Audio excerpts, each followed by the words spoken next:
Update 0.8.0 brought changes to the gameplay of aircraft carriers in World of Warships. In this episode of How It Works, we'll review the new features that have been introduced into the game.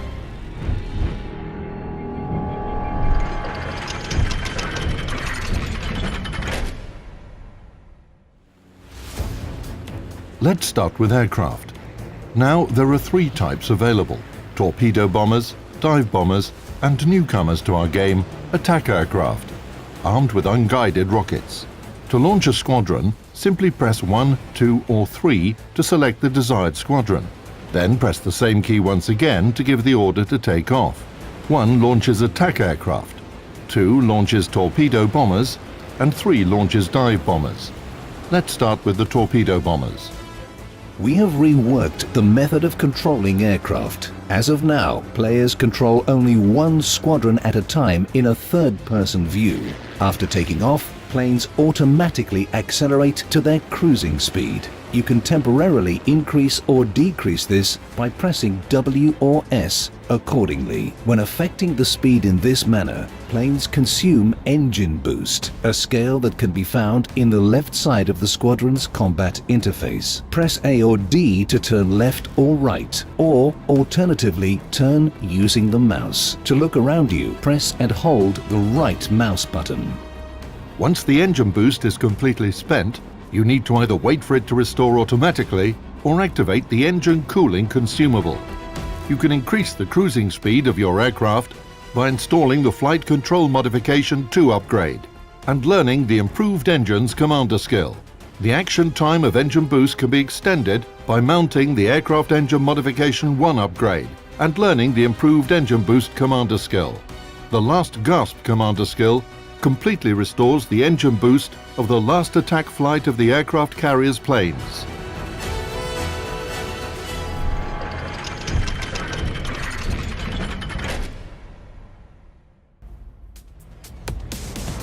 The grey triangle of the torpedo bomber's sights will help you in aiming. Click the left mouse button to begin a target run. An attacking flight consisting of several aircraft will detach from the squadron, their number depending on the tier and nation of your ship. Now they're under your direct control. When a target run begins, the sight will be yellow and a special timer will inform you about the plane's readiness to carry out an attack.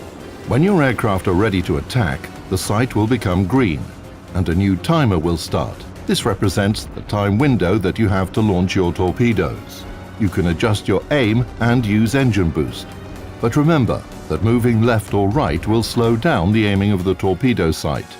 You can reduce the aiming time by learning the Sight Stabilization commander skill. Click the left mouse button again to launch your torpedoes. If you don't do this before the timer runs out, the attacking flight will automatically rejoin the squadron. You can increase the time provided for an attack by installing the Torpedo Bombers Modification 1 upgrade. Remember that a torpedo needs some time to arm after hitting the water. If you attack a target when it's in the yellow part of the sight's cone, the torpedo won't arm or do any damage. The aircraft remaining in the squadron follow the attacking flight. Having launched torpedoes, the planes from the attacking flight automatically return to their carrier. In the meantime, you can continue engaging the target with other aircraft from the squadron. Once the last flight has expended its ammunition, you will be returned to the aircraft carrier where you can select a new squadron.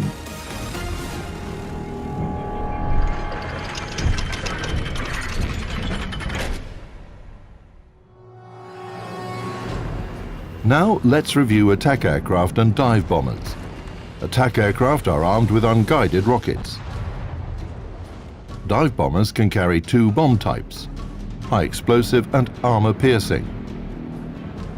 The damage mechanics of both high explosive bombs and the rockets of attack aircraft are similar to those of artillery high explosive shells.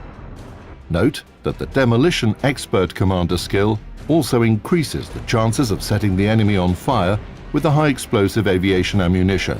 Armor-piercing bombs have mechanics similar to armor-piercing shells. We've already given you a detailed breakdown of this ammunition type in one of the previous episodes of How It Works. The sights of both squadron types look like an oblong ellipse. Click the left mouse button when you're ready to attack. The attacking flight of dive bombers will first soar upwards and then dive towards the target. When the ellipse becomes green, you can drop your bombs by clicking the left mouse button. Don't forget about the timer that shows you how much time you have to carry out your attack. As for attack aircraft, a flight detaches from the squadron and approaches its target before launching rockets at short range without diving. It's worth noting that you can increase the time that attack aircraft have to attack by mounting the Attack Aircraft Modification 1 upgrade. If your aircraft carry armor-piercing bombs, the angle at which the bombs penetrate their target plays an important role.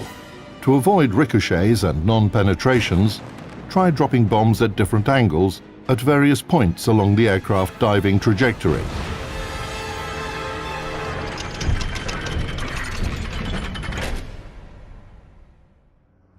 While steering your aircraft, you can switch back to controlling your carrier at any time. To do so, you simply need to press F. The squadron in the air at the moment will automatically return to the carrier. You can also control your aircraft carrier with the help of the tactical map. To do this, press M and plot the course you want your ship to follow. When doing this, the squadron remains under your control. In the next episode of How It Works, we'll tell you all about the mechanics of anti-aircraft defenses, new consumables, and fighter planes. Until next time, good luck in battle.